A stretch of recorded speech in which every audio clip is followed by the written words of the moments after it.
Her poor girl is playing picnic in a park with empty plates. The young billionaire approaches and asks what she's doing. She answers, "My mom said that if I pretend I'm eating, it helps with the hunger." In silence, she hands him a note, and what was written leaves him in shock. It was 3:30 in the afternoon when Grant Foster decided to leave the office. He didn't say anything to anyone. He didn't need to. As the director of the chain of hotels founded by his father, no one would question his movements. He put away some papers, turned off his computer, and took the elevator down to the ground floor. The driver offered to take him, but Grant declined with a simple gesture. He wanted to walk. He needed to walk. The downtown streets were as crowded as ever, people in a hurry, cars honking, the city in its constant motion. Grant walked on autopilot, his thoughts somewhere else. That morning's meeting with the shareholders had been tense.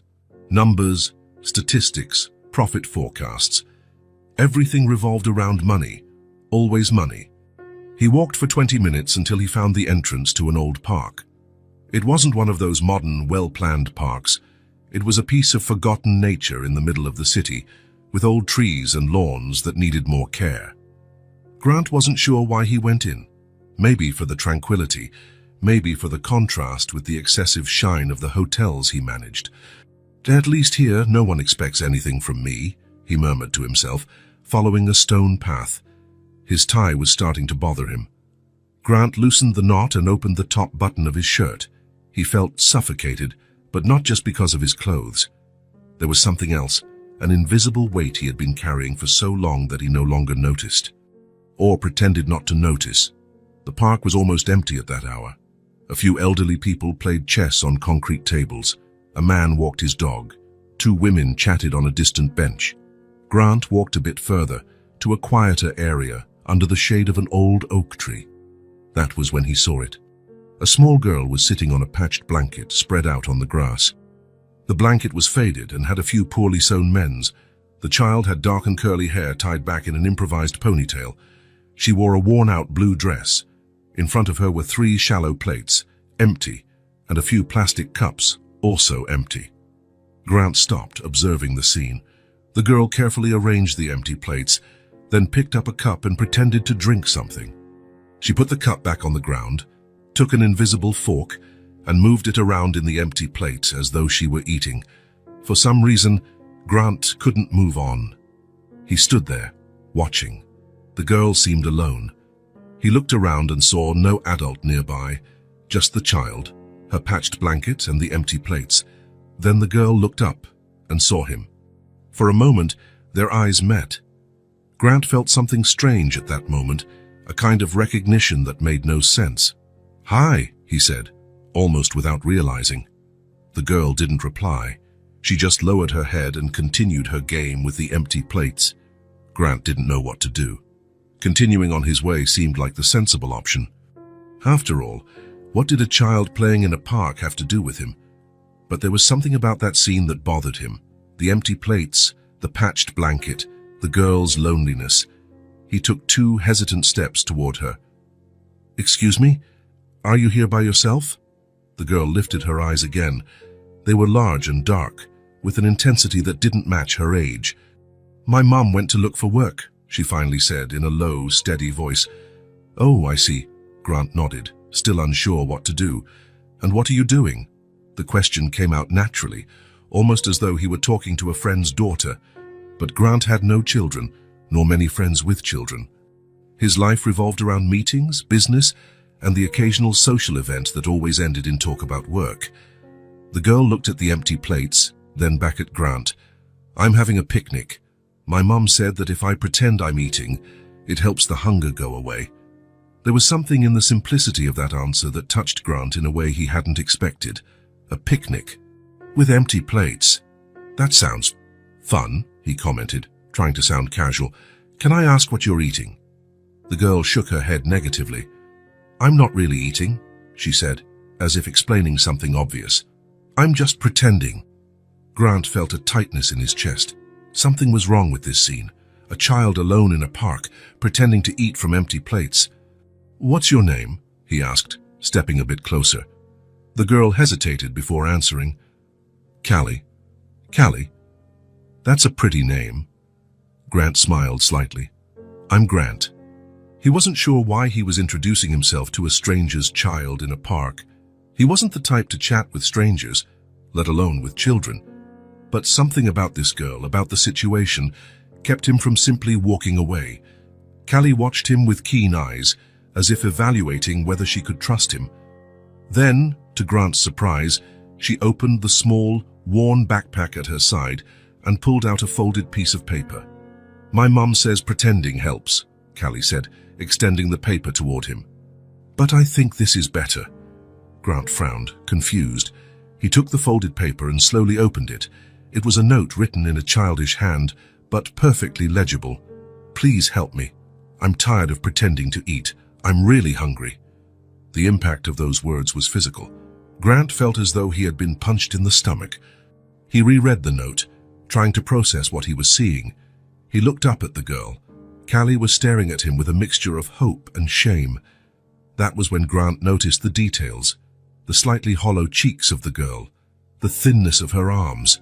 Her clothes were clean but worn, and something in her eyes, a kind of weariness no child should ever know.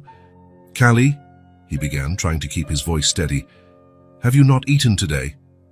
The girl shrugged. We had a piece of bread for breakfast. My mum said she'd bring something when she got back. But she's taking a while. Grant looked around. The park was still practically empty. There was no sign of any adult looking for a child. Can you wait here for just a minute? He asked, folding the note and putting it in his suit pocket. Just 1 minute, I promise. Callie nodded seriously. Grant walked quickly toward the park entrance, where he had seen a few food stands. His heart pounded, and his hands trembled slightly. He had never felt like this. It wasn't just pity or compassion. It was an urgency he didn't recognize, an almost primal impulse to do something immediately. He reached the first stand and ordered 2 full sandwiches, a large portion of fries, 3 apples, 2 bottles of water, and 1 of juice. The vendor looked curiously at the man in a suit ordering so much food but said nothing. Grant paid, grabbed the bags, and hurried back into the park. For a moment he feared that the girl had disappeared, that she had been just an illusion caused by fatigue or stress. But Callie was there, still sitting on the same patched blanket, carefully arranging the empty plates as though it were the most important thing in the world. I'm back, Grant said, approaching. I brought some things for us to eat. Callie's eyes widened when he began taking the food out of the bags. She stayed still, as if she couldn't believe what she was seeing. Is this all for me? She finally asked, her voice almost a whisper. Grant felt a lump in his throat. For both of us, he corrected gently. And there's more for you to take to your mom. Is that okay? Callie nodded, still looking shocked. Grant placed one of the sandwiches on a plate and offered it to her, along with the juice bottle. You can eat slowly. There's no need to rush. The girl took the sandwich with both hands. Her small hands trembled slightly. She took a cautious bite, then a bigger one. Grant noticed she was trying to keep herself from devouring the food all at once. Is it good? He asked, sitting at the edge of the blanket. Callie nodded, her mouth too full to reply. There was something so simple and yet so profound about that moment. A child eating a sandwich in a park. Something that should be normal, routine, but felt extraordinary under the circumstances. Grant unwrapped his own sandwich, but found he wasn't hungry. How could he be, after what he had just learned? Still, he took a few bites, not wanting Callie to feel watched or judged as she ate. My mum will like this, Callie commented after a while, pointing to the second sandwich still in the bag. She almost never eats out. Where do you live, Callie? Grant asked, trying to sound casual. The girl hesitated before answering. In a car. Now. 2 words that told an entire story. In a car. Now. It meant it hadn't always been that way, that there was a time when Callie and her mother had a real home. I see, Grant said, though he really didn't. He had never gone through anything like that. He had grown up in big houses, studied at the best schools, always had what he wanted and needed. Even when his father was difficult and distant, Grant had never lacked food or shelter. Callie finished the sandwich and started on the fries, one at a time, as if she wanted them to last longer. Her eyes looked brighter now, less dull. "Do you work near here?" she suddenly asked. Grant smiled at her directness. "Yes, I have an office downtown. I work with hotels." "What do you do in the hotels?" Grant hesitated. How to explain his job to a child? How to say he spent his days in meetings, reviewing spreadsheets, worrying about occupancy rates and profit margins? "I help take care of them, so people have a good place to stay when they travel." Callie nodded, seeming satisfied with the answer. "That sounds nice, working in a hotel. My mom used to work in one." Grant felt a surge of interest. "Really? What did she do?" "She cleaned the rooms, put flowers and chocolates." Callie smiled at the memory as though it was a happy one. "Sometimes she brought me extra chocolates." Grant nodded, absorbing the information. A housekeeper, probably laid off during the pandemic or due to budget cuts. It was a common story, but it took on a different dimension when seen through Callie's eyes. "And now she's looking for a job?" "Yeah," Callie answered, taking another fry. "She goes out every day, says she'll find something, but it's hard." There was a mix of hope and resignation in the girl's voice that made Grant uncomfortable. No child should know this constant feeling of uncertainty. "Your mum sounds like a very strong person," he commented. Callie smiled. "She is. She tells me stories every night, even when she's tired, and she always says things are going to get better." Grant felt a strange warmth spread through his chest. He didn't know how to name this feeling, but it was different from anything he had experienced before. It wasn't pity, nor was it just compassion. It was something deeper, more primal, a human connection that seemed to transcend all the social and economic barriers separating their realities. "Callie, I think your mom is right. Things are going to get better." The girl shrugged, a surprisingly adult gesture for someone so young. "Maybe. She always says that." They ate in silence for a few minutes. Grant discreetly watched Callie, noticing how controlled her movements were, how she set aside part of the food without touching it, probably to save for later or to share with her mom. "So you can eat everything," he said gently. "I brought more for you to take." Callie seemed relieved by his permission. "Thank you." Such a simple word, but spoken with so much sincerity that Grant felt something break inside him, a barrier he hadn't even known existed. There, sitting on a patched blanket in a forgotten park, sharing a meal with a girl he'd just met, Grant Foster felt more real than he ever had in any business meeting or fancy restaurant dinner. "Do you come to this park often?" he asked, wanting to keep the conversation going. "When it's not raining," Callie replied, carefully opening the juice bottle. "It's safer than staying in the car alone, and there's fresh air." Grant nodded, imagining what it was like for a child to spend hours in a parked car, waiting for her mother to return from job interviews. The unfairness of it all hit him hard. "You know, Callie, I like this park too," he said, though it was the first time he'd ever been there. "Maybe I'll come back tomorrow. Will you be here?" A casual question, but loaded with enormous weight. Grant realized he wanted to help, not just today, not just with one sandwich, but truly help change the situation for this girl and her mother. Callie studied his face for a moment, as though searching for signs of deceit or falsehood. After a moment, she nodded.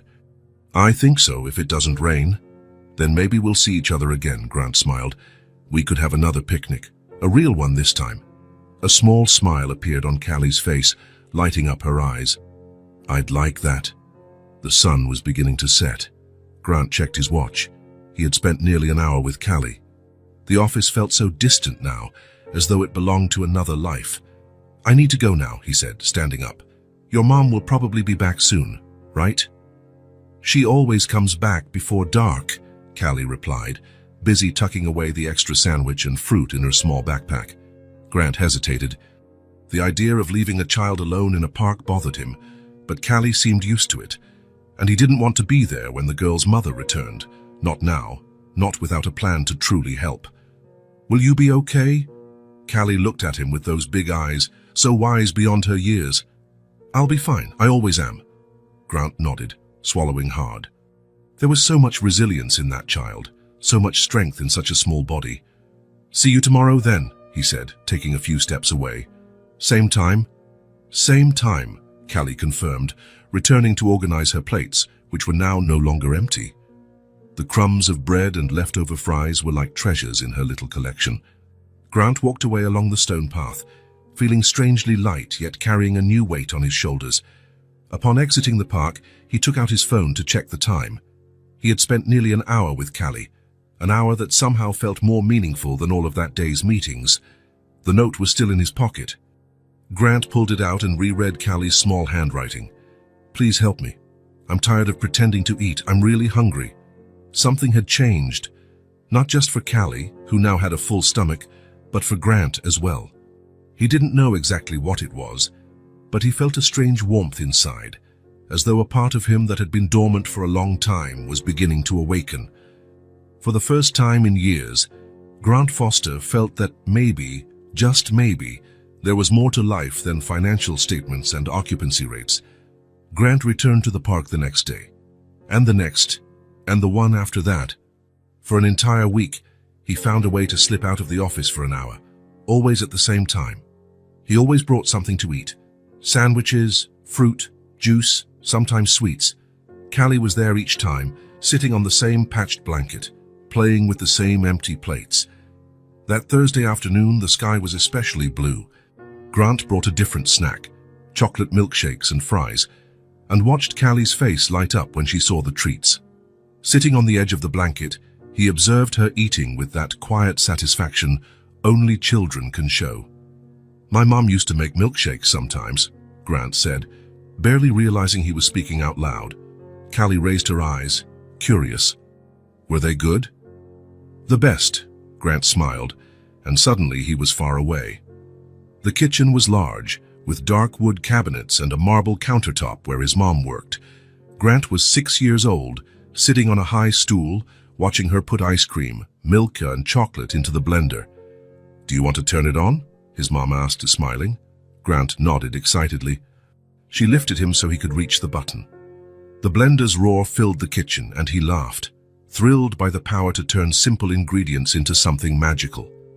Later, they sat at the kitchen table, not the formal dining table his father insisted they use for meals, drinking milkshakes in tall glasses with colorful straws.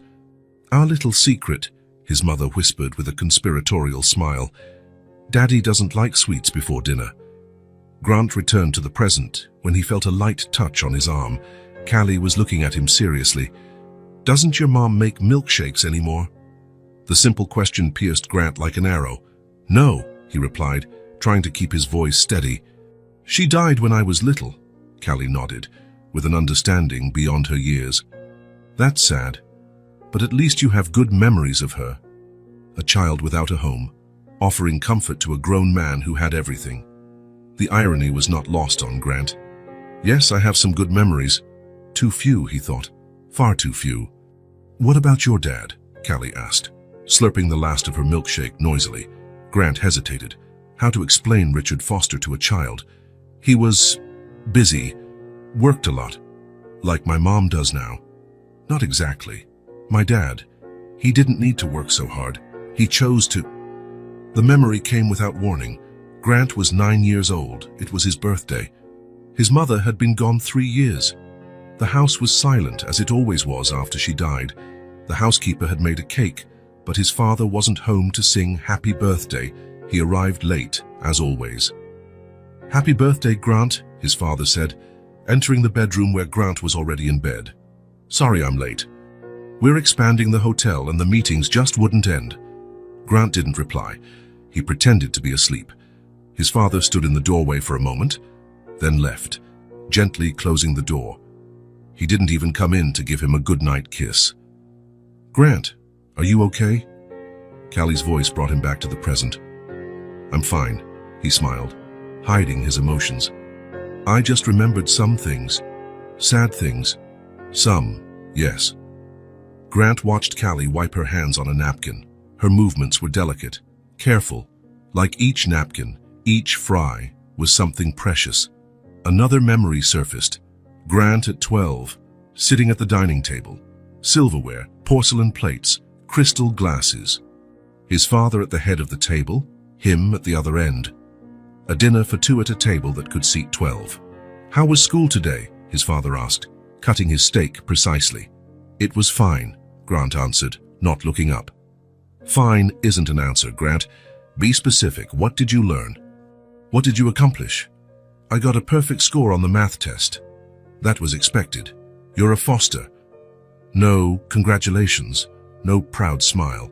Just the acknowledgement that good performance was mandatory, not something to be celebrated. The rest of the dinner passed in silence, broken only by the clink of cutlery on plates and occasional instructions on etiquette. Elbows off the table, Grant. Chew with your mouth closed, Grant. Posture, Grant. A man is judged by how he presents himself. Looking at Callie now, her face smudged with milkshake without a care, Grant felt a pang of envy. Even in poverty, even living in a car, this child seemed freer than he had ever been. Do you like your job? Callie asked, grabbing another fry. The question caught Grant off guard. Why do you ask? I don't know. You never smile when you talk about it. It was true. Grant tried to remember the last time he felt genuine satisfaction at work. Maybe at the beginning, when he still believed he could make a difference, change his father's legacy, create something more human. It's complicated, he replied. I like parts of it. Which parts? Grant thought for a moment. I like when I can help people have a place to stay. A safe, comfortable place. Like a home. Yes, like a temporary home. Callie nodded thoughtfully. That sounds good. Helping people have a home, even if just for a little while. Something about the simplicity of that observation struck Grant deeply. That's what hotels should be, not just money-making machines, but places that offered comfort, safety, and human warmth. When had he lost that perspective? When had the figures in the spreadsheets become more important than the people in the rooms? The answer came quickly. When his father took full control of his upbringing after his mother died. The hotel chain will be yours one day, Grant, his father always said. You have to learn to be strong, decisive. There's no room for sentimentality in business. By 15, Grant was attending board meetings alongside his father.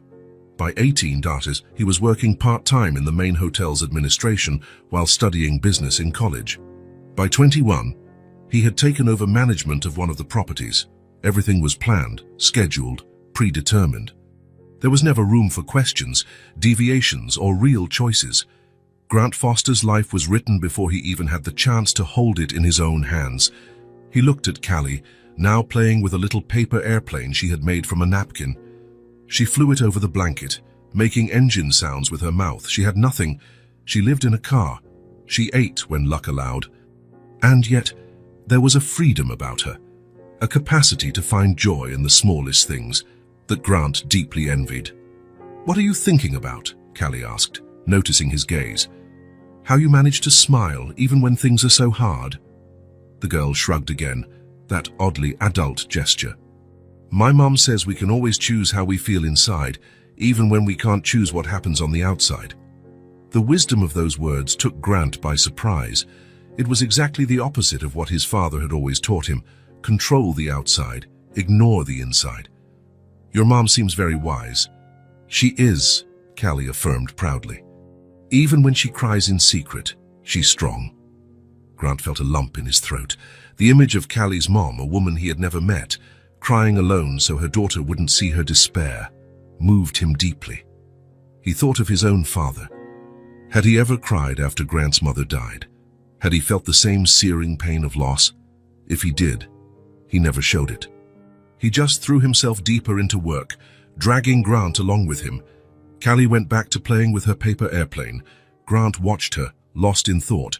Suddenly, she looked up and smiled at him, that pure, genuine smile that only children can give. And there, in that simple moment, sitting on a patched blanket in a forgotten park, Grant Foster felt something stir inside him, a warmth that started in his chest and spread, a sensation he couldn't recall having since his mother died. Maybe, just maybe, that little girl who had nothing was giving him the most valuable thing in the world, a chance to heal a past he had always avoided facing. And as he watched Callie play, happy with her paper airplane and a full stomach, Grant knew he would return the next day and the next. And for as many days as it took, not just for her, but for himself, days turned into weeks. Grant Foster, director of the most prestigious hotel chain in the city, now had a routine that no one in his social circle could have imagined. Every day at 3:30 in the afternoon, he left the office. He dismissed his driver, he walked to the park, and he found Callie. In the third week, his secretary began to rearrange his schedule without him having to ask, "Mr. Foster, I moved your afternoon meetings to before 3 she said, without asking questions. "I noticed you've been leaving at the same time every day." Grant just nodded, grateful for her discretion. He wouldn't know how to explain, even if he wanted to. How could he say that his favorite part of the day was sitting on a patched blanket with a child who lived in a car? That Thursday afternoon, Grant brought something different. Besides the usual snacks, sandwiches, fruits and juice, he carried a small paper bag. "I brought something for you," he said after Callie finished eating. The girl looked at him curiously. Grant pulled a children's book with a colorful cover out of the bag. "You like stories, right? I thought you might like this." Callie's eyes widened. She took the book carefully, as if it were precious and fragile. "Is it mine? Can I keep it?" "Of course you can," Grant smiled. "Do you like to read?" Callie nodded, running her fingers over the shiny cover. "My mom taught me. At the school I used to go to, the teacher said I read better than the others." Grant noticed the "used to" in her sentence, another piece of the puzzle that was Callie's life. "You're not going to school now?" The girl shook her head. "Mom says we'll wait until we have a permanent address again, but she teaches me things. We have some books in the car." Grant felt a tightness in his chest. A smart child like Callie, out of school, another injustice to add to the list. "And where is this car?" he asked, trying to sound casual. Callie looked at him for a moment, deciding whether to trust him with this information. "Behind the Sunrise gas station near the highway, there's a vacant lot there. The owner lets us stay, as long as we don't bother anybody. Sometimes he even lets Mom use the station's restroom." The simplicity with which she described the situation made it even more poignant. For Callie, that was normal now. "Seems like the owner of that station is a good person," Grant commented. "He's nice. He gives Mom coffee in the morning. And he gave me a piece of candy last week." Small acts of kindness that became huge through Callie's eyes. Grant thought of the expensive gifts he received from business associates, the presidential suite he occupied when traveling, the car and driver waiting for him every day. None of that seemed as valuable as a free cup of coffee or a piece of candy in Callie's perspective. "Would you like to read a bit of the book now?" he suggested. Callie opened the book reverently. She began reading out loud, carefully. Sometimes she stumbled over a harder word, but overall she read very well for her age. Grant listened, impressed. "You read really well, Callie," she smiled, proud. "Mom says reading is important. Books can take me far away, even when we can't go anywhere." Another phrase that hit Grant like a punch to the stomach. Rachel, Callie's mom, whom he still hadn't met, seemed to be doing the impossible to shield her daughter from the harshness of their situation. In the following days, Grant continued bringing books. Callie devoured the stories. Sometimes she read to him, other times he read to her.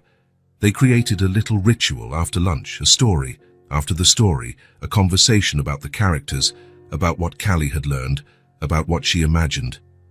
One of those afternoons, after they finished The Secret Garden, Grant noticed it was almost dark. "I need to go, Callie. It's getting late." The girl put the book in her worn backpack, along with the extra apple and sandwich he always left for her mom. "Will you be back tomorrow?" she asked, as she always did.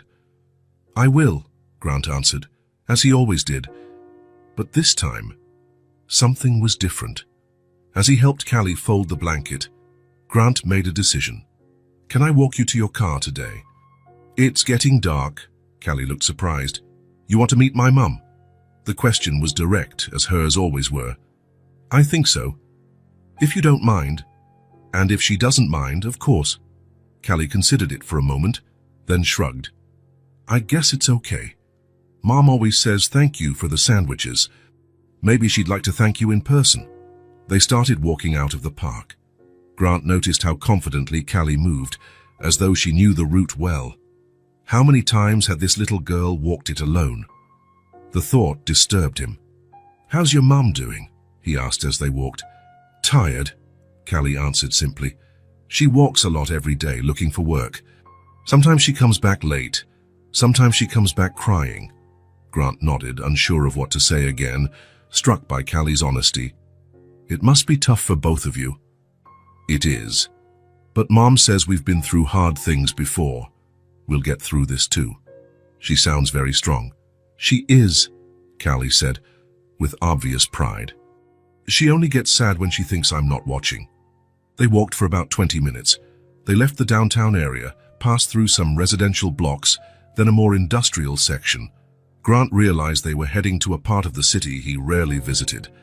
Finally, they reached a larger avenue leading to the highway. The Sunrise gas station stood on the corner, its neon sign partially broken.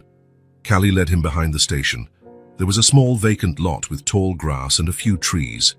Near the fence separating the lot from the highway was an old blue sedan, paint faded by time. It's right there, Callie pointed. That's our car. Grant felt a lump in his throat. Seeing the car made everything more real. It wasn't just a sad story Callie told, it was her life. As they approached, Grant saw a woman sitting on the car's hood, writing in a notebook. She looked up when she heard footsteps. Relief crossed her face upon seeing Callie, then confusion when she noticed Grant. She was a beautiful woman despite the obvious fatigue. She had the same dark curly hair as Callie, pinned in a makeshift bun. She wore simple jeans and a white blouse, both clean but visibly worn. Her eyes, the same dark tone as her daughter's, carried a mix of strength and exhaustion. "Mom!" Callie ran to her. "I brought Grant with me." "He's the one who always gives me sandwiches." Rachel slid off the hood, closing her notebook. Her posture was tense, on alert. Grant couldn't blame her. A stranger was approaching the only place they had to call home, however precarious. "Hi," Grant said, stopping at a respectful distance. "I'm Grant Foster. I've known Callie for a few weeks now at the park. I hope you don't mind my coming here." Rachel studied his face for a moment. Grant could see the gears turning in her mind, assessing any potential threat, considering her limited options. "Rachel Moore," she finally said, extending her hand. "Callie's been talking about you a lot. Thank you for the lunches and the books." Grant shook her hand. Her palm was rough, calloused, hands that worked hard. "The pleasure is mine. Callie is wonderful company." A small smile appeared on Rachel's face. She is indeed. Very talkative when she feels comfortable. "Mum, Grant brought another book today," Callie interjected, pulling The Secret Garden out of her backpack, "and it's just mine. He said I don't have to give it back." Rachel looked at the book, then at Grant. There was an unspoken question in her eyes. "It's just a book," Grant said, seeing her concern. "No strings attached." "That's very kind of you," Rachel replied, still with some caution in her tone. "But I don't want us to feel like—" "Please," Grant interrupted gently. "It's just a book I had. Callie likes to read. It seemed like a perfect match." Rachel nodded, relaxing a bit. "Callie, why don't you go read in the car while I talk with Grant?" The girl seemed disappointed to miss the conversation, but complied. She took the book and got into the car. Grant noticed the back seat, organized with pillows and blankets, forming a kind of makeshift bed. "You've turned that into a home for her," he commented, not realizing he was speaking aloud. Rachel glanced at the car and sighed. "I do what I can with what we have." They stood in silence for a moment, a silence not exactly uncomfortable, but heavy with unasked questions. "Callie told me you used to work in a hotel," Grant said, trying to start a conversation. Rachel nodded, her face showing resignation. "Yes, for 6 years. I was a senior housekeeper at the Grand Palace." Grant felt his heart speed up. The Grand Palace was one of the Foster chain hotels, one of the oldest and most prestigious. "What happened?" he asked, though he feared the answer. "I was laid off during the pandemic staff cuts," Rachel explained, no bitterness in her voice, just stating a fact. "Along with half the housekeeping team, I understand it was necessary. The hotel was almost empty back then." Grant knew exactly what she was talking about. He remembered the meetings, the spreadsheets, the difficult decisions. Back then, it had seemed like just numbers. X% reduction in payroll. Y number of employees let go. Now those numbers had a face, Rachel's, and by extension, Callie's. "I'm sorry," he said, and he truly was. Rachel shrugged, in a gesture that reminded Grant of Callie. That's life. I tried to find another job in the industry, but every hotel was in the same situation. Later, when things improved, they had already hired younger people without kids, more flexible. So you're looking for work now? Every day, she nodded. Anything, really. I can't afford to be picky, but without a fixed address or a reliable phone number, it's tough. And I can't take night shifts because of Callie. Grant thought about the basic requirements his own hotels demanded for hiring: address, phone, references, barriers that seemed simple but became insurmountable for someone like Rachel. How did you... He hesitated, not sure how to phrase the question without sounding invasive. End up living in the car, Rachel finished for him, with a humorless smile. It's the classic story. Lost my job, used my savings to pay rent for a few months. When that ran out, we had to leave. We sold almost everything, kept only what was essential. At least we had the cars, which was already paid off. Lots of people don't even have that. The simplicity with which she narrated her personal tragedy left Grant speechless. There was no self-pity in her voice, only resignation and surprising strength. Do you have any family who could help? Rachel shook her head. My parents died years ago. I have a brother in another state, but he has his own problems. She paused. I don't want to sound ungrateful. Many people have helped us. Mr. Garcia, who owns the gas station, is an angel. He lets us use the bathroom, sometimes gives us food. And now you, with the sandwiches for Callie. It's nothing, Grant said, feeling almost ashamed of how small his gesture was compared to their real needs. Rachel studied him for a moment. Why are you doing this, Grant? Why would a well-dressed, obviously successful man spend his afternoons with a child in a park? The question was direct, blunt. Grant appreciated her honesty. I met Callie by chance, he said. I was passing by the park, saw her alone playing with empty plates. She handed me a note, telling me she was hungry. Rachel closed her eyes for a moment, clearly upset. She wrote a note asking for food. Her voice trembled slightly. Yes, Grant said, deciding to be honest. She said she was tired of pretending to eat, that she was really hungry. Rachel turned her face away, but not before Grant saw the pain in her eyes. I thought she was okay, that our little picnic game worked. I always managed to bring something for dinner, but lunches... Grant realized she was fighting back tears, maintaining composure out of pride or habit, or perhaps out of fear of seeming weak in front of a stranger. Callie is an incredible child, he said, wanting to comfort her somehow. Strong, smart, creative. You're doing a great job with her, given the circumstances. Rachel looked back at him with a sad smile. Thanks for saying that. Sometimes I wonder if I'm ruining her life. From what I can see, you're saving her life. Every day. A moment of silence followed. In the distance, the noise of cars on the highway hummed steadily. The sun was beginning to set, casting orange tones across the vacant lot. It's getting late, Rachel remarked. I don't want to take more of your time. It was a polite dismissal. Grant understood she needed space, privacy, in the only place she had left. Sure, he replied. It was a pleasure meeting you, Rachel. Likewise. He took a few steps back, hesitating. I'll be at the park tomorrow, same time as always. If Callie wants to come, she'll love it, Rachel smiled, this time a more genuine smile. Your picnics have been the highlight of her day. Grant nodded, feeling a pang of joy at hearing that. See you tomorrow, then. See you. Grant walked away, heading back toward the city. He looked back once and saw Rachel getting into the car with Callie, the old faded sedan that was now their home. As he walked back to his downtown penthouse apartment, Grant felt something growing inside him. It wasn't just compassion or pity.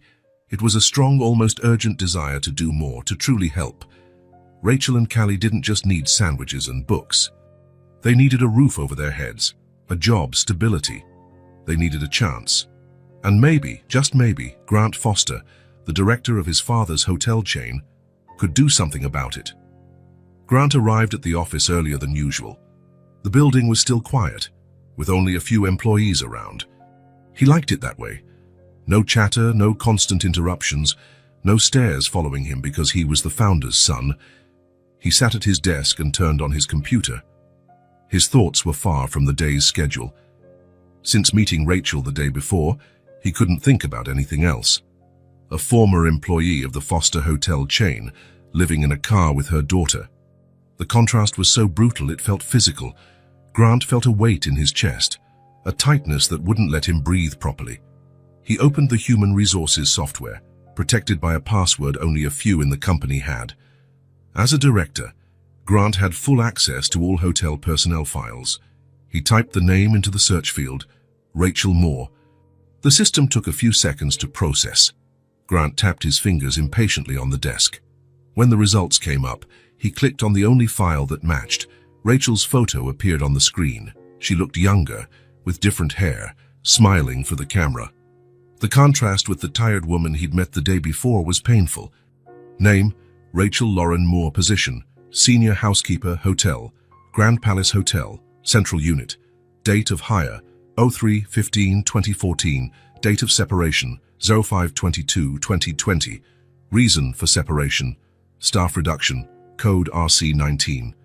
Grant kept reading. Rachel's performance evaluations were consistently positive.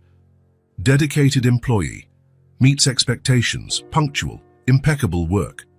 There were guest compliments attached, people specifically mentioning Rachel's good service in their post-stay surveys, 6 years of exemplary service.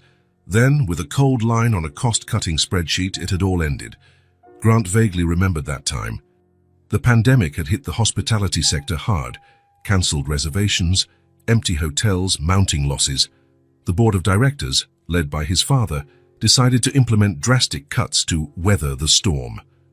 At the time, it seemed like the right business decision. Keep the company alive, preserve what was possible, cut what was necessary. Grant had been in those meetings, reviewed those numbers, signed those documents. How many Rachel Moores were on those lists? How many Callies had been affected by decisions made in comfortable rooms by people who would never have to sleep in a car? Grant continued examining the file. He saw that after the layoffs, when the situation improved, the hotel resumed hiring, but not the same employees. The hiring policy had changed. Now they preferred temporary contracts, younger people, childless, available for flexible hours. People who could be easily replaced if another crisis arose. It was financially efficient, but humanly cruel. Grant closed the program and stared at the blank screen.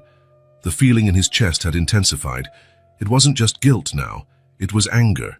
At the system, at his father, at himself. He picked up the phone and dialed. Mary, cancel my morning meetings. I have an urgent personal matter. Without waiting for an answer, he hung up, grabbed his suit jacket and left the office in quick strides. The Foster mansion was located on the outskirts of the city, in an exclusive neighborhood with tree-lined streets and properties shielded by tall walls. Grant didn't need to identify himself at the gate. The security guard already knew him. He drove up the long driveway to the main house, an imposing Mediterranean-style structure. Grant parked and sat in the car for a few minutes, steeling himself. Visits to his father were rarely pleasant. At 72, Richard Foster was still the same domineering, unyielding figure who had made Grant's childhood so difficult. Finally, he got out of the car and walked up to the door. The housekeeper answered, greeting him with a warm smile. Mr. Grant, what a nice surprise. Your father is in his study. Thanks, Martha. Is he expecting me? No, but I'm sure he'll be happy to see you. Grant doubted that, but smiled politely and walked down the familiar hallway to his father's study. He knocked and entered without waiting for a response, as he'd always done. Richard Foster was seated behind a massive mahogany desk, surrounded by books he never read and golf trophies he proudly displayed. At 72, he still had the upright posture and piercing gaze that intimidated employees and family alike. Grant, he said, lifting his eyes from the papers he was reviewing. There was no surprise or emotion in his voice, just the statement of a fact. What brings you here during work hours? Grant sat in the chair in front of the desk without being invited. I need to talk to you about something important. Richard took off his reading glasses and set them on the desk, giving Grant his full attention. It was a calculated gesture, Richard Foster knew how to make people feel important when he wanted, just as he knew how to make them feel insignificant when necessary. "I'm listening." Grant took a deep breath, organizing his thoughts. "Do you remember the staff cuts we made during the pandemic, specifically at the Grand Palace?" Richard dismissed the question with a wave of his hand. "Of course, a necessary decision that saved the company." "Why?" "I met one of the employees we laid off, Rachel Moore. Housekeeper, 6 years of service, excellent evaluations." Richard frowned, clearly not recognizing the name. "And?" The coldness of his response ignited something in Grant. "And she and her young daughter are living in a car. They lost everything. The girl doesn't go to school anymore. They barely have food." Richard leaned back in his chair, unaffected. "That's unfortunate, certainly. But what do you expect me to do? We can't be responsible for the fate of every former employee. Business decisions affect people. That's the reality of capitalism." Grant felt his blood boiling. "Business decisions? We're talking about real people, Dad. A woman who worked for us for 6 years, a child who's innocent. They're not just numbers on a spreadsheet. Sentimentality doesn't keep companies afloat, Grant. You should know that by now." Richard picked up a pen and twirled it between his fingers, an old habit when he felt annoyed. "If we start making decisions based on sad stories, we'll soon be bankrupt.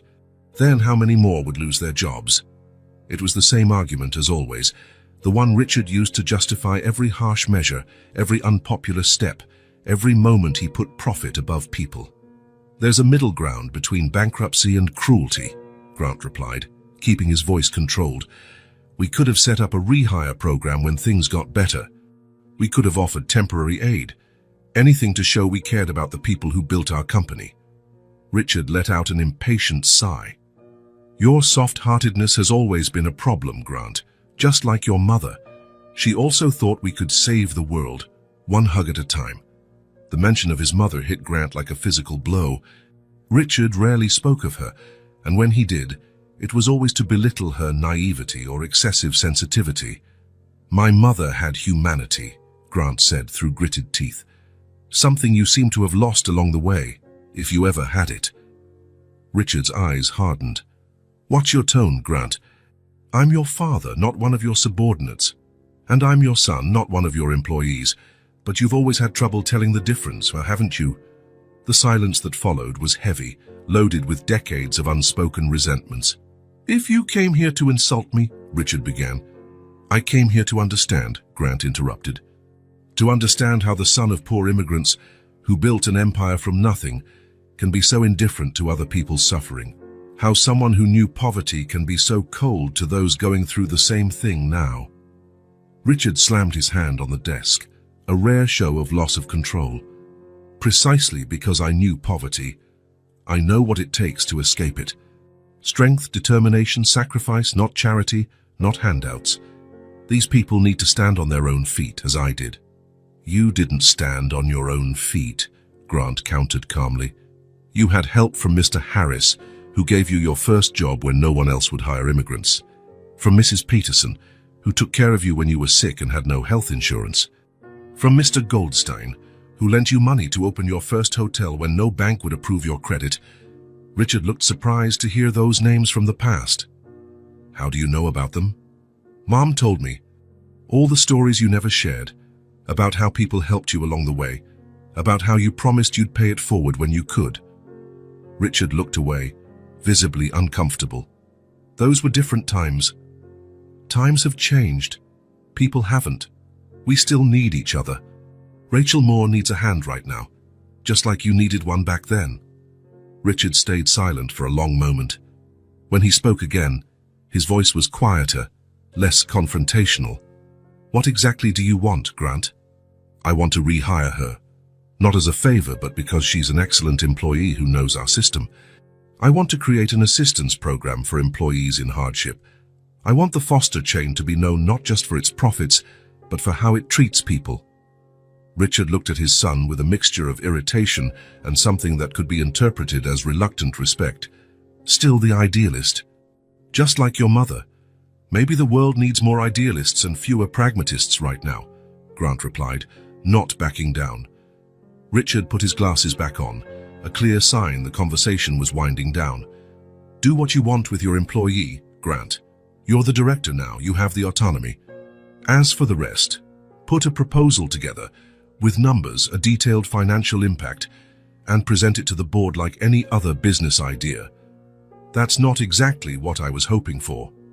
It's the only answer you'll get, Richard said, returning his attention to the papers on his desk. Feelings don't pay bills, Grant. They never have, and they never will. Grant stood up, recognizing the dismissal. Before leaving, he paused at the door and looked at his father. You know the difference between you and me, Dad. You built hotels to escape poverty. I want our hotels to help others escape it. Richard raised his eyes, and for an instant so brief Grant almost missed it. There was something different in his gaze. Not approval, certainly, but maybe a spark of understanding. Good luck with that, he said simply, and turned back to his work. Grant walked out of the mansion with determined steps. The visit hadn't been particularly productive, but it wasn't a complete disaster either. His father hadn't explicitly supported his ideas, but he hadn't vetoed them either. By Richard Foster's standards, that was almost a victory. In the car, Grant adjusted the rearview mirror and saw his own reflection. For the first time in a long while, he felt he was on the right path. That he had finally found a purpose beyond simply running the family business. He picked up his phone and called his secretary. Mary, I need you to schedule a meeting with the HR department for this afternoon and pull the full file for Rachel Moore, please. We're going to rehire her. He hung up and looked at the mansion in the rearview mirror as he drove away. That was the house he grew up in but never truly lived in. That was the man who raised him but never truly knew him. Grant understood the challenge would be enormous. Changing a company culture was almost as hard as changing the character of a man like his father, but for the first time in years, he felt he had a real reason to try. At the Grand Palace Hotel, there would be a position waiting for Rachel Moore. And in the streets of the city, in a car parked behind a gas station, a girl named Callie might finally have the chance at a different future. Grant accelerated toward the office, determined. The name on the spreadsheet now had a face, and that face would change everything. The park looked different that afternoon. The leaves on the trees were beginning to change color, announcing the arrival of fall. A gentle breeze blew, bringing a freshness that hadn't been there in previous weeks. Grant arrived at his usual time, carrying a bag of sandwiches in fruit and 2 boxed juices. He found Callie in their usual spot, sitting on the patched blanket. This time, however, Rachel was also there. Since Grant had met her, she had occasionally started coming to the park, always keeping a respectful distance while he and Callie shared lunch and stories. Grant observed Rachel for a moment before approaching Callie. She was talking with an older woman near the park benches. The older woman was holding some grocery bags, seemingly handing something to Rachel, who received them gratefully. "Hi, Callie," Grant said, sitting at the edge of the blanket. The girl looked up from the paper she was drawing on with a broken-colored pencil. Her face lit up when she saw Grant. "You came." "Of course. I always do, right?" Callie nodded, then turned her attention back to her drawing. Grant noticed she seemed different today, quieter, more reflective. "What are you drawing?" he asked, setting down the bag of food between them. "Our house," Callie replied, showing him the paper. Grant looked at the drawing. It wasn't the car where they currently lived. It was a small, simple house with windows, a door and a chimney with a spiral of smoke. There were 3 people holding hands in front of the house, a woman, a child, and a man. "Who are these people?" Grant asked softly, though he suspected the answer. "Me, Mom, and you," Callie answered, as if it were obvious. "When we have a real house." Grant felt a tightness in his chest. The simplicity with which Callie included him in her imagined future both moved and scared him. "It's a very nice drawing," he said, unsure how to respond to the idea of being in that family. "I know I don't draw very well. My old school had art classes, but now I don't have them." Callie shrugged. "I broke my blue pencil today. It was my favorite." Grant opened the bag, hoping to change the subject. "I brought tuna sandwiches today. Do you like tuna?" "I like everything you bring," Callie said simply, taking the sandwich he offered. They ate in silence for a few minutes. The sun was beginning to dip below the horizon, casting a golden light across the park. Rachel was still talking with the older woman, now looking through the contents of one of the bags. "That lady sometimes brings us care packages," Callie commented, following Grant's gaze. "She works at a church. It has rice, beans, stuff like that. Mum says it's a blessing." Grant nodded, watching Rachel interact with the woman. There was dignity in how Rachel accepted help, gratitude without humiliation. "Your mum is a strong person, Callie." The girl kept eating, but her eyes went distant, as though deep in thought. "Grant," she finally said, placing the rest of her sandwich on a napkin, "can I tell you something I've never told anyone?" There was a seriousness in her voice that made Grant put his own sandwich aside. "Of course, Callie. You can tell me anything." She looked at him, hesitant, as though deciding if she could truly trust him with what she was about to say. "My mom always says everything's going to be fine, that she'll get another job. That we're just going through a hard time, but I've seen her crying." The simplicity of the confession hit Grant hard. He kept his face neutral, not wanting to show how much those words affected him. Callie lowered her head and continued, "Sometimes she waits until I'm asleep, but I hear her. She cries quietly. I pretend to be asleep so she won't get even sadder." Callie gulped. "I'm afraid no one else will hire her, that we'll stay like this forever." Grant looked again at Rachel in the distance, still talking to the church volunteer. He pictured her crying alone in the car, trying to muffle the sound so Callie wouldn't hear. The thought felt like a punch to the gut. "Do you think I should tell her I know?" Callie asked, her voice small and uncertain. "Maybe she'll stop crying if she knows I don't believe that everything will be fine." Grant felt a knot in his throat. The girl's gaze, both strong and fragile, cut through him like a fine blade. How could such a young child carry such a heavy burden? How could she be so aware of her mother's pain and so concerned about protecting her? "Callie," Grant began, choosing his words carefully, "I think your mum cries not because she doesn't believe things will get better, but because it's hard while they haven't. Sometimes adults need to cry too. Even the strong ones like my mom. Especially the strong ones. They carry more weight." Callie nodded as if that made sense. "So I should keep pretending I don't know?" "That's something only you can decide, Callie. But maybe your mom needs that moment for herself, to be just Rachel, not just Callie's strong mom." The girl remained silent, absorbing his words. Grant wanted to hug her, protect her, assure her everything would truly be okay. But he knew Callie deserved more than empty promises. "Callie, your mom is an amazing woman. And so are you. I know you won't stay like this forever. There are people who care, and I'm one of them." She smiled halfway, her eyes misty. "Will you really help her for real?" The question was simple, direct, with no subtext. Exactly the kind of question only a child would ask, expecting an equally direct answer. "I promise," he said firmly, "and I won't leave you two alone." It was more than a promise to calm a child. It was a commitment Grant made to himself. Something had shifted in him since meeting Callie and Rachel. He could no longer be just the hotel director, worried about profits and occupancy. He had to be the man Callie saw, someone who could make a difference, who truly cared. Callie nodded, looking relieved. She picked up her sandwich again, taking bigger bites now, as if a weight had been lifted from her small shoulders. "I drew you really tall," she commented, pointing at the drawing. "Because you are." Grant smiled, grateful for the lighter topic. "And you drew me smiling. Because you smile more now. At first you almost never smiled." It was true. Grant hadn't realized how much his own demeanor had changed since he started coming to the park, as though Callie's presence had melted something inside him. Rachel was now walking back over, waving goodbye to the church volunteer. She carried a bag that seemed to contain basic groceries. "Don't tell her what I said, okay?" Callie whispered quickly. "I won't," Grant promised. "It'll stay between us." They remained silent, side by side, watching the sun sink behind the trees. For Callie, this simple moment meant everything, and for Grant, it was the beginning of something that would change his life forever. Rachel approached, smiling at them both. "I hope I'm not interrupting the picnic." "Not at all," Grant replied, standing to help her with the bag. "We were just enjoying the sunset."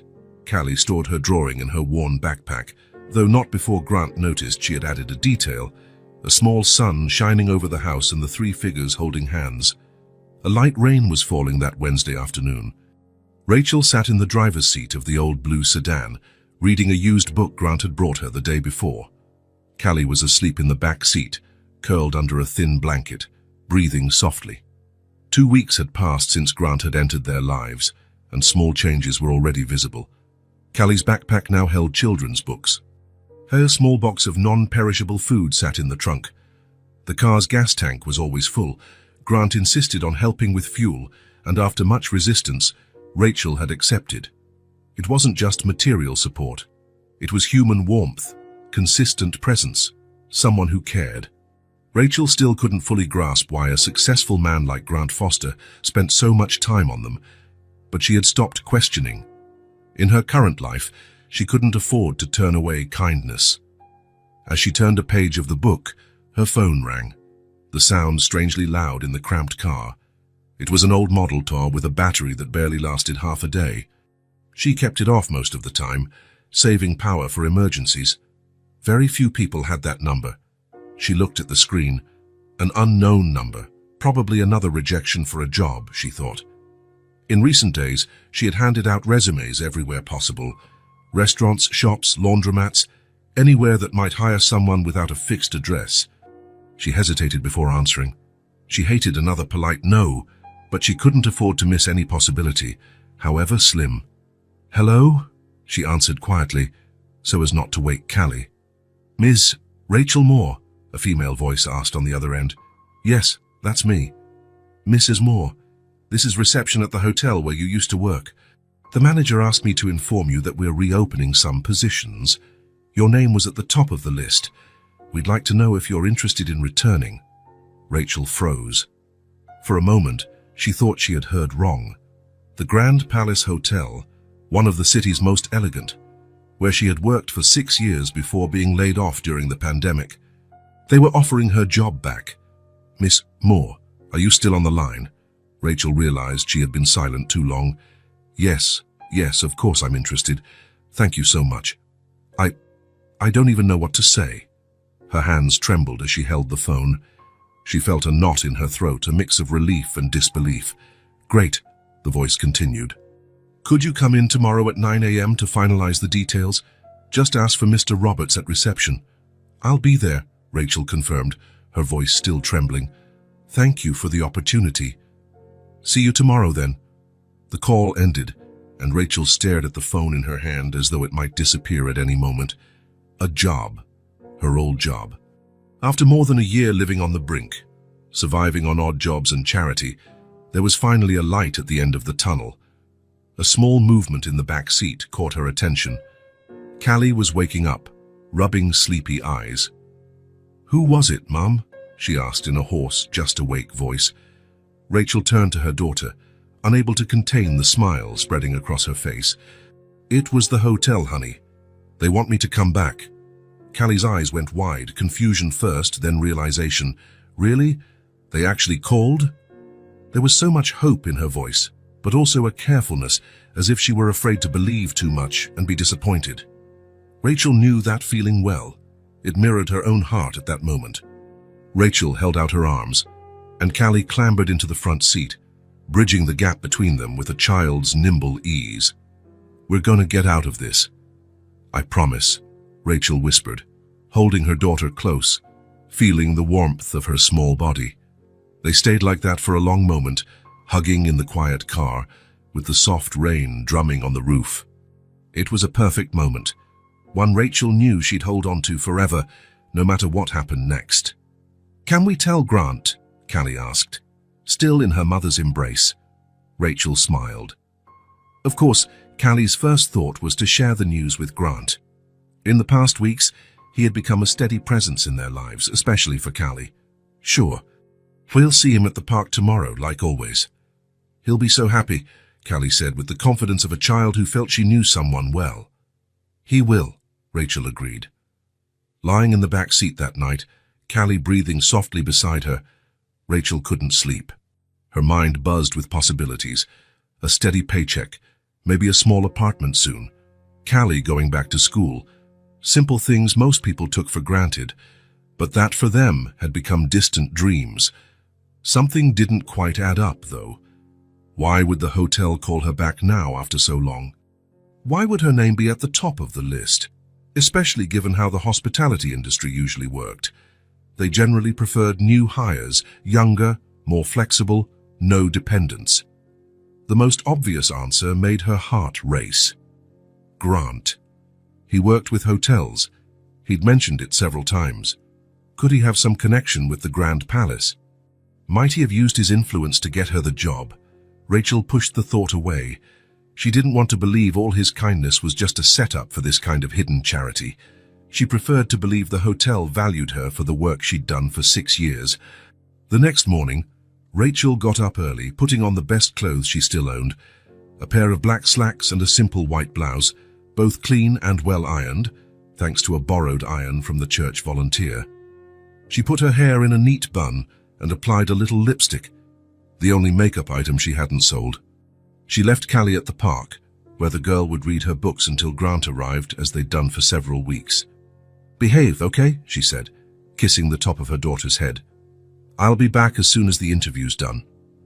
"You'll do great, Mom," Callie assured her with a confidence that warmed Rachel's heart. Hours later, when Rachel returned to the park, she found Grant and Callie sitting on the usual blanket, playing an improvised card game. When they saw her, both looked up simultaneously. "Mom, how was it?" Callie asked, jumping to her feet. Rachel couldn't hide her smile. "I got it. I start on Monday." Callie squealed with delight and ran to hug her mother. Grant stood more slowly, a discreet smile on his lips. "That's wonderful, Rachel. Congratulations."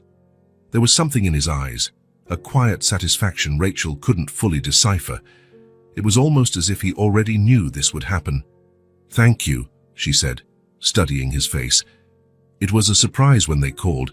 Apparently they're rehiring some former staff. "They said my name was at the top of the list." Grant nodded, his expression showing only happiness for her news. "Makes sense. Smart companies value experienced, dedicated employees." "Grant, did you have something to do with this?" Rachel asked directly, unable to keep the doubt at bay. He seemed momentarily taken aback, then shook his head slightly. "All the credit is yours, Rachel. It always was." Rachel wasn't entirely convinced, but decided not to press.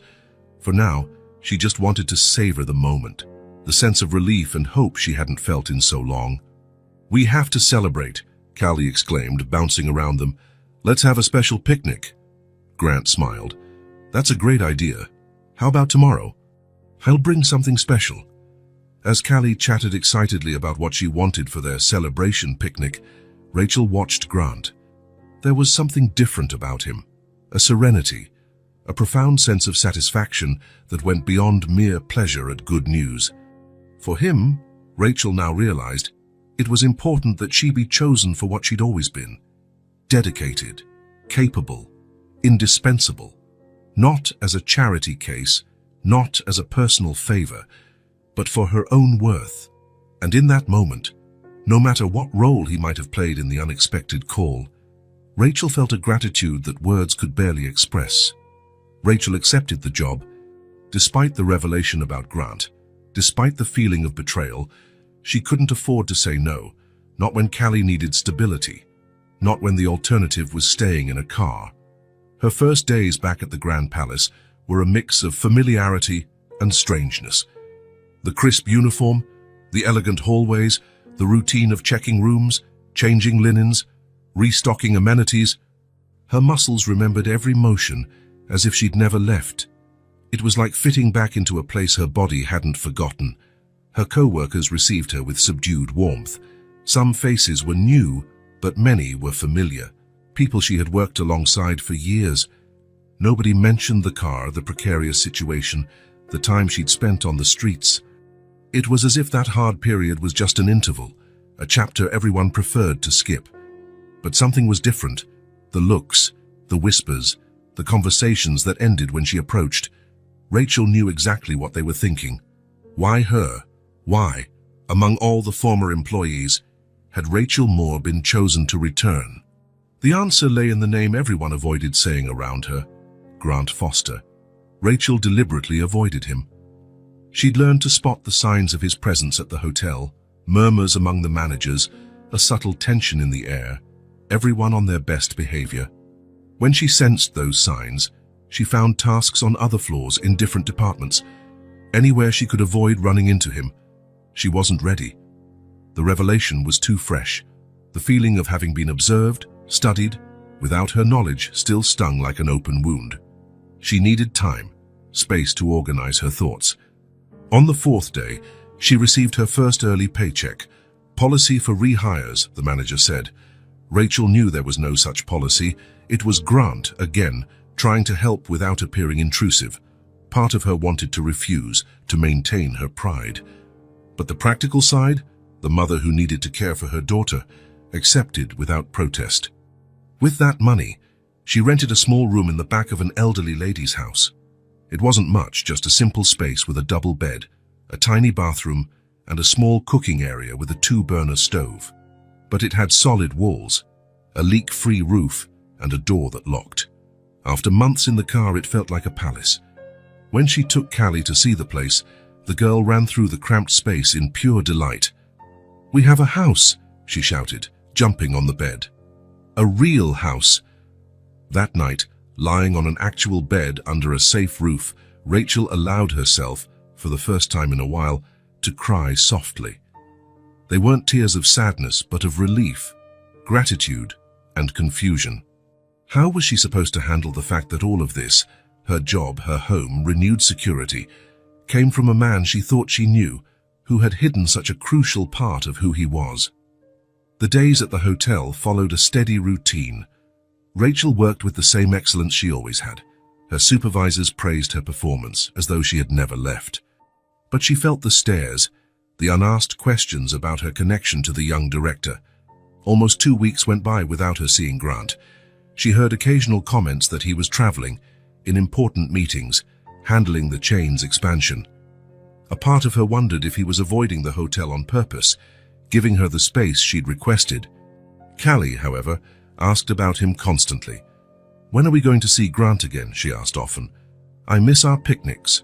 Rachel deflected, made excuses, said he was busy, but the truth was that she missed him too, missed the easy conversations, the way he made Callie laugh, the sense of not being utterly alone in her struggle. One Sunday afternoon, her day off, Callie became restless in the small room. "Can we go to the park?" she asked, peering out the narrow window. "That park, our park."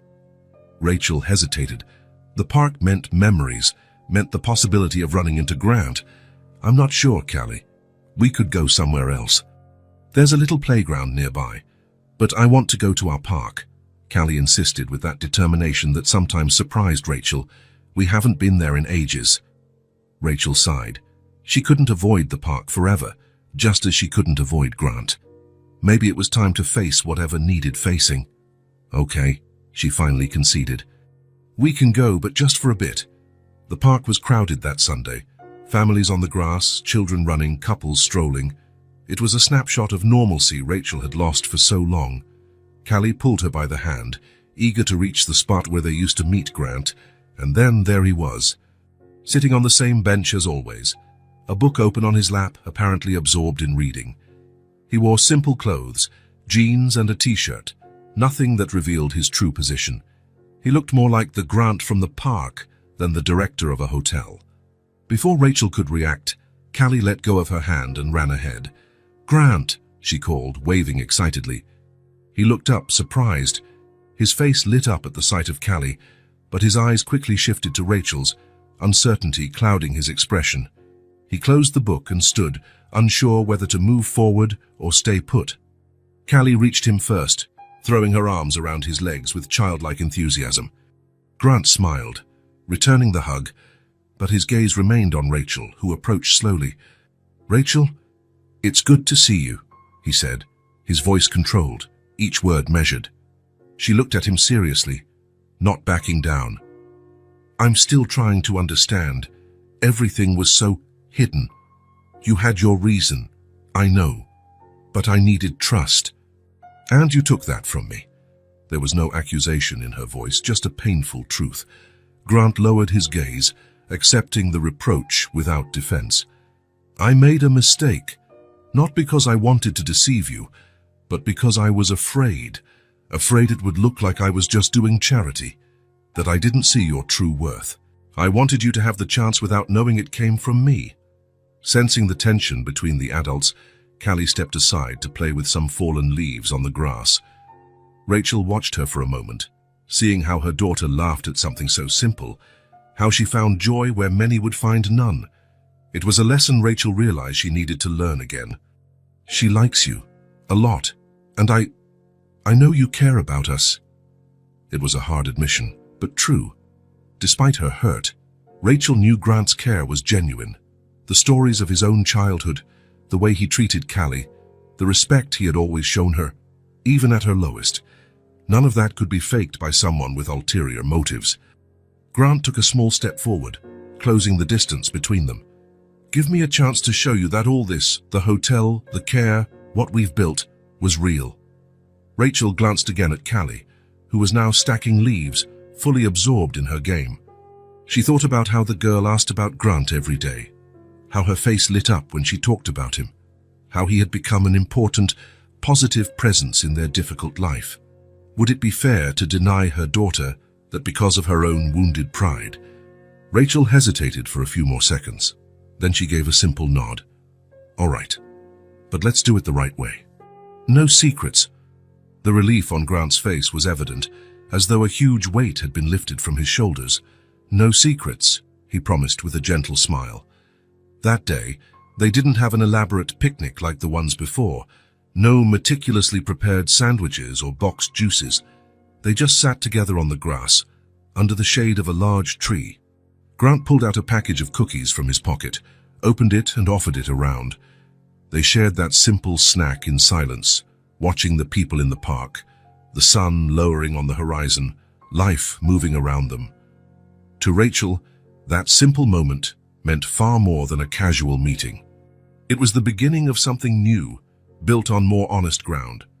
A restart she hadn't expected but now found possible.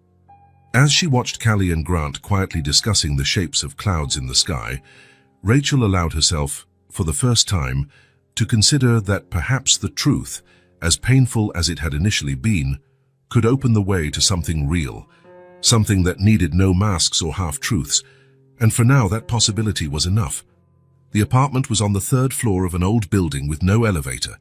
The stairs were narrow, their steps worn down by decades of use. Rachel climbed slowly, carrying one of their suitcases, while Callie bounded ahead with a light bag, barely able to contain her excitement. Are we almost there? She asked for the third time, stopping at the landing to wait for her mom. Yes, it's on the next floor, Rachel answered with a tired smile. It wasn't a luxury place, not even close.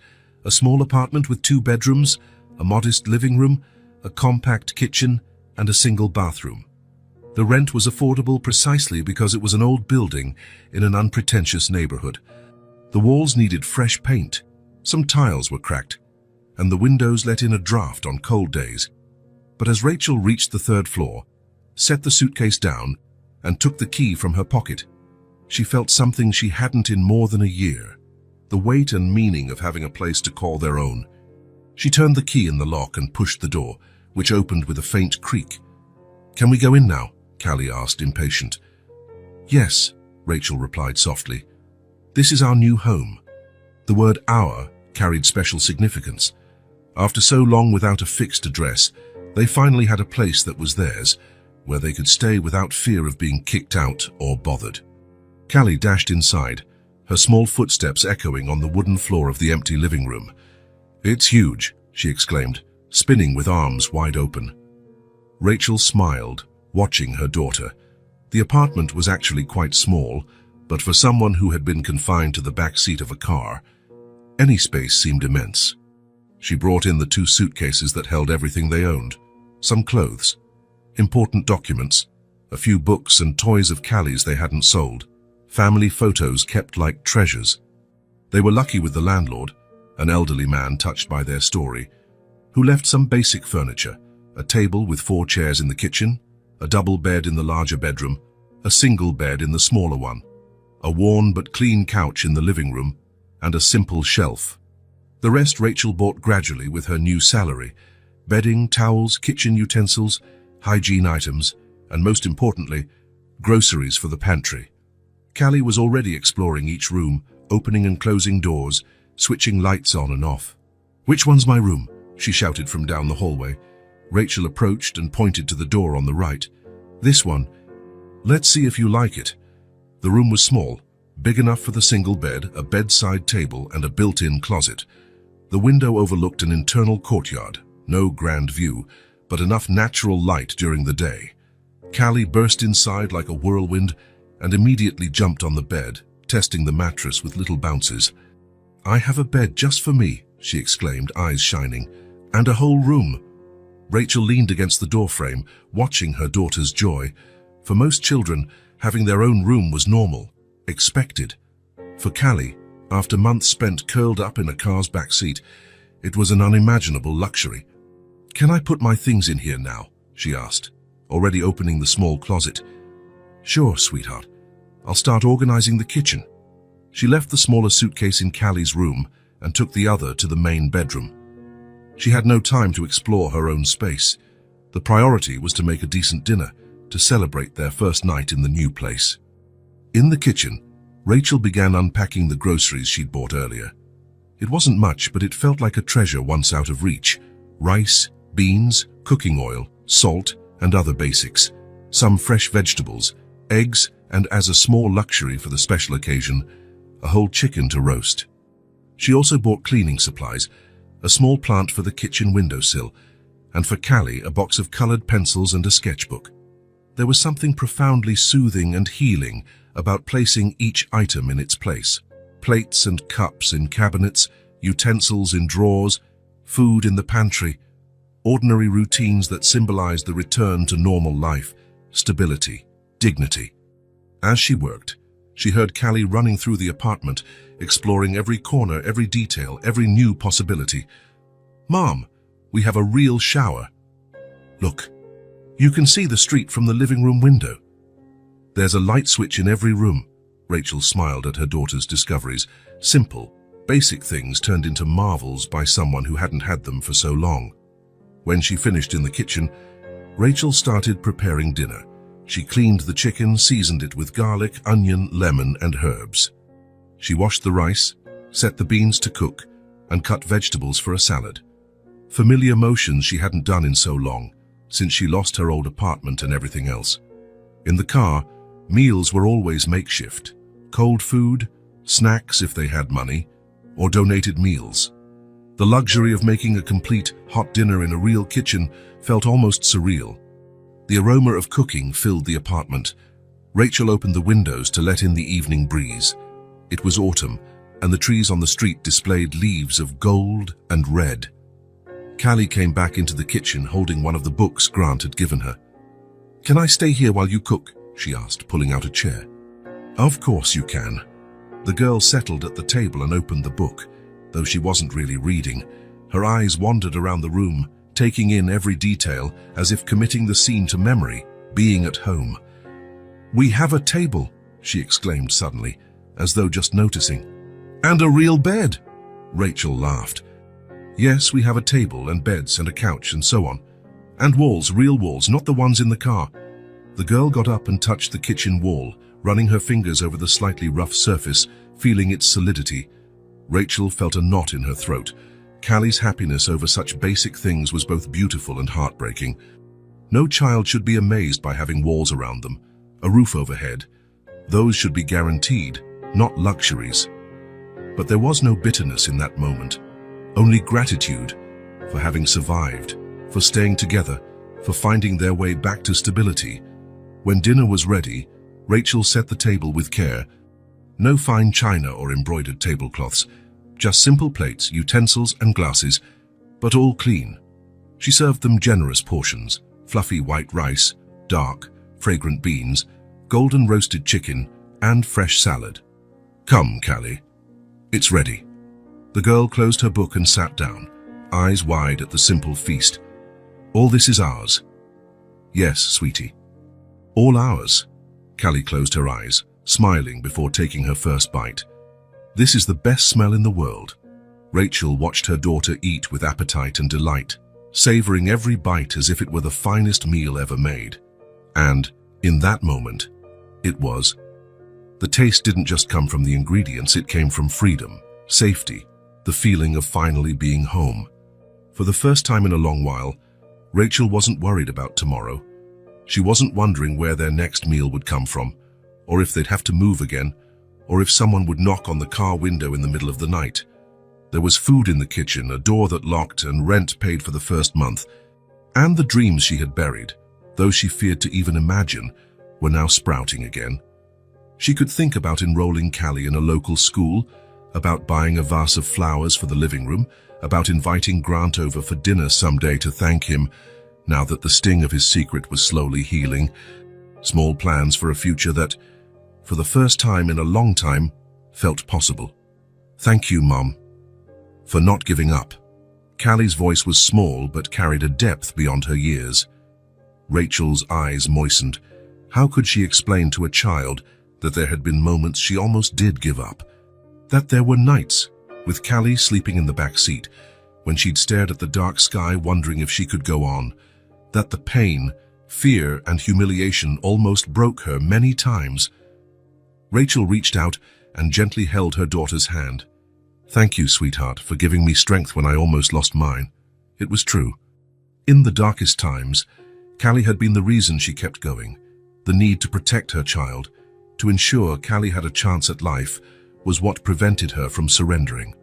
They continued eating in a comfortable silence, simply savoring the meal, the security, the precious simplicity of that moment.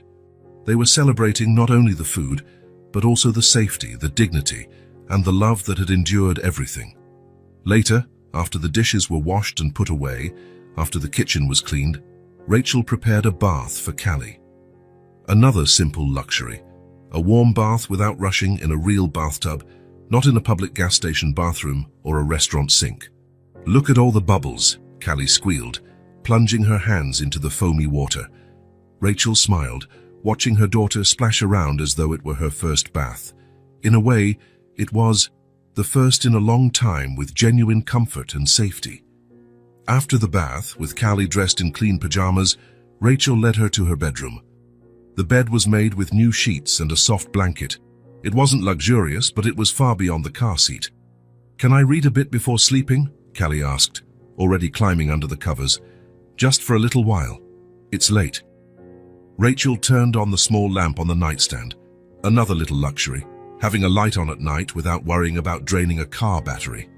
She kissed Callie on the forehead and left, leaving the door slightly open. She returned to the kitchen and poured herself a cup of tea, carrying it to the living room. She sat on the couch, simply taking in the silence, the safety, the indescribable feeling of truly being home, a real home. Small, simple, imperfect, but theirs. A place to restart, to heal old wounds, to build new memories. A starting point for a life that, at last, was open to possibilities again. Tomorrow, there would be more to tidy, more to organize. Enrolling Callie in a nearby school, settling into her new work routine at the hotel, the little daily challenges of rebuilding their lives from scratch. But tonight, in this moment, there was only gratitude for the safe roof, the locked door, the food in the pantry, the job that had offered her a second chance, for Callie sleeping soundly in her own bed, and, yes, also for Grant, who, despite his mistakes, had reached out a hand when they needed it most. Rachel closed her eyes and took a deep breath. The smell of home-cooked food still lingered in the air, mixed with the scent of soap and freshly laundered clothes, the smell of normalcy, dignity, hope, the smell of a real home. The sun shone brightly that Sunday in the fall. The trees in the park displayed leaves in golden and reddish hues, and a gentle breeze occasionally shook the branches, sending a light shower of dried leaves onto the green grass. Grant arrived early, carrying 2 large baskets and a backpack. He chose the spot carefully, the same peaceful corner where he'd first found Callie, under the generous shade of an old oak tree. He spread out a red and white checkered blanket on the grass, so different from the patched blanket he'd seen in the beginning. Methodically, he began arranging what he had brought. He took from the baskets plastic containers of salads, various sandwiches wrapped in parchment paper, fresh sliced fruit, still warm artisan bread, homemade cakes, assorted cheeses. From the backpack, he pulled out thermoses of coffee, natural juices, and fresh water. Lastly, he placed a small vase of wildflowers in the center of the blanket. He looked at the end result and smiled, satisfied. It was more than just food. It was a celebration, a symbol of everything that had changed in their lives over the past few months. As he finished the final details, he saw Rachel and Callie walking down the stone path. The difference in them was evident, even from a distance. Rachel walked with her head held high, no longer weighed down by that invisible burden. She wore a simple but lovely dress, her hair tied with a colorful scarf. Callie bounded at her side, wearing denim overalls and new sneakers, her small backpack on her shoulders. When they spotted the picnic already laid out, both slowed in surprise. Callie recovered first, running the last few yards in excitement. "Wow, it's a feast!" she exclaimed, stopping at the edge of the blanket, eyes wide at the abundance. Grant laughed, delighted by her reaction. "I thought it would be nice for us to celebrate." "Celebrate what?" Callie asked, already kneeling on the blanket to examine each item in curiosity. "Everything," Grant replied simply. "Your new apartment, you going back to school, your mom's job, everything." Rachel approached more slowly, visibly touched but maintaining her characteristic reserve. She gave Grant a warm, genuine smile. "You didn't have to do all this." "I wanted to," he said, gesturing for her to sit. "I figured it was time we do this the right way." Rachel settled beside him, taking in the bounty of food. It was impossible not to remember that very first time Grant saw Callie, a hungry child, pretending to eat from empty plates. Grant poured each of them a cup of juice. "This is carrot orange," he said, handing a cup to Callie, "and grape for you, Rachel. I made it this morning." "You made all this?" Rachel asked in surprise. "Well, not everything. The bread is from the bakery down the street, and the cheeses are from a specialty shop. But the rest, yes, I found out I like cooking." He shrugged, almost shyly. "Something else I learned from you two." Conversation flowed naturally as they ate. No tension, no secrets, no fears. Just three people sharing a meal beneath the autumn sun. Callie chatted excitedly about her new school, which she had started 2 weeks ago. "My teacher says I'm good at math, and there's a huge library with more books than I can read." Rachel talked about her little victories at work, a promotion to floor supervisor, recognition for her dedication, plans to do a hotel management course in the evenings. "The manager said I can advance if I keep it up. Maybe even work in administration one day." Grant listened more than he spoke, content just to be there, watching the transformation in the two lives that had touched his own so deeply. From time to time, he glanced at the exact spot where Callie had sat that first day, with her empty plates and a desperate note. Life sometimes changed in an instant, with seemingly small decisions. If he had chosen a different route that day, or ignored a lonely child in the park like so many probably had. "What are you thinking?" Rachel asked, noticing his distant gaze. "About how small decisions can change everything," he answered honestly. She nodded, understanding without needing further explanation. After the meal, Callie, bursting with energy, spotted some butterflies near a flower bed and ran off to observe them. Rachel and Grant remained seated side by side, comfortable in the silence. Grant was the one to break it, his voice serene. "You know, this place has taught me a lot. When I first met you two, I thought I was helping, but I was the one who got saved. The truth is, I needed to remember what really matters. I never had my father's affection. He was always cold, distant. My mom died when I was a boy. Since then, it's just been work, expectations, silence. I grew up believing being alone was normal." He paused, watching Callie chase the butterflies, laughing when they flitted from her reach. Then he turned back to Rachel. "But now I know what it's like to have a family, to have people to share meals, quiet moments, life with. You taught me that." And I'm grateful for every day with you. Rachel, moved by his sincerity, placed her hand briefly on his, a gesture of contained but profound tenderness. Sometimes life flips us upside down so we can see where the right side is. Grant smiled, recognizing the simple wisdom of her words. They perfectly summed up the journey of the three of them. A wealthy man with ample resources but poor in connection, a woman and a child, rich in love, but robbed of the basics to survive. Their meeting that changed everyone. Callie ran back, cheeks flushed from running, small grass stains on her hands and the knees of her overalls. She threw herself onto the blanket between them, laughing loudly. "There are so many butterflies," she exclaimed, grabbing a piece of chocolate cake. "They're so fast." She bit into the cake with gusto, crumbs gathering at the corners of her mouth, not caring about the dirt on her hands. She was just a child being a child. Free, happy, safe. Grant and Rachel exchanged a glance over Callie's head, a look filled with understanding, gratitude, and something else unspoken but growing stronger every day. In that instant, under the gentle shade of the old tree and on the picnic blanket laden with shared food, something became clear to all three. True riches weren't in the hotels or bank accounts, not in luxury cars or upscale apartments. They were right there in that moment, in the ability to share not only a meal, but also joys, sorrows, and silences. In the strength of the bonds they had formed, not through obligation but by choice. That was the inheritance that truly mattered, the legacy Grant wanted to build, the security Rachel had fought to give Callie, the love that, in unexpected ways, had found its way among them. And at last, this was the real picnic.